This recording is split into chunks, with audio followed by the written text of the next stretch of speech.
Guys, ഞാനിപ്പോൾ വന്നിരിക്കുന്ന സ്ഥലം എന്ന് പറഞ്ഞു കഴിഞ്ഞാൽ മുതലപ്പൊഴി പുലിമുട്ടാണ്. അപ്പോൾ ഈ സ്ഥലം എന്ന് പറഞ്ഞു കഴിഞ്ഞാൽ പുറമേ കാണുന്ന ഒരാൾക്ക് പുലിമുട്ട് അല്ലെങ്കിൽ ഹാർബറായിട്ട് തോന്നാം. പക്ഷേ എനിക്കെന്ന് പറഞ്ഞു കഴിഞ്ഞാൽ ഏറ്റവും കൂടുതൽ എൻ്റെ ലൈഫിൽ ഏറ്റവും കൂടുതൽ എമോഷണലായിട്ട് അറ്റാച്ച്ഡ് ആയിട്ടുള്ള ഒരു പ്ലേസാണ്. അങ്ങനെ പറയാൻ കാരണം എന്താണെന്ന് വെച്ച് കഴിഞ്ഞാൽ ഞാൻ ആരംഭഘട്ടത്തിലൊക്കെ എന്ന് പറഞ്ഞു കഴിഞ്ഞാൽ എൻ്റെ യൂട്യൂബ് കാണുന്നവർക്കറിയാം, ഞാൻ ഏറ്റവും കൂടുതൽ ലൈവ് ഇട്ടിട്ടുള്ളത് ഈ ഒരു പ്ലേസിൽ നിന്നാണ്.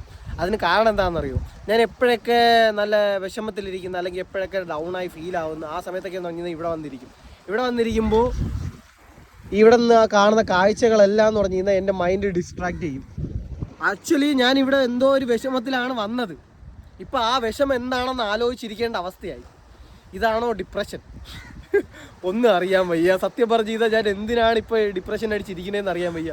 ഇവിടെ വന്ന് ഞാൻ നല്ല വിഷമമായിരുന്നു, നല്ല ഡൗൺ ആയിട്ട് ഫീലായിട്ടാണ് ഞാൻ ഇങ്ങോട്ട് വന്നത്. പക്ഷേ ഇപ്പോൾ അതെന്താ റീസൺ എന്ന് പറഞ്ഞ് ആലോചിച്ചിരിക്കേണ്ട അവസ്ഥയാണ്.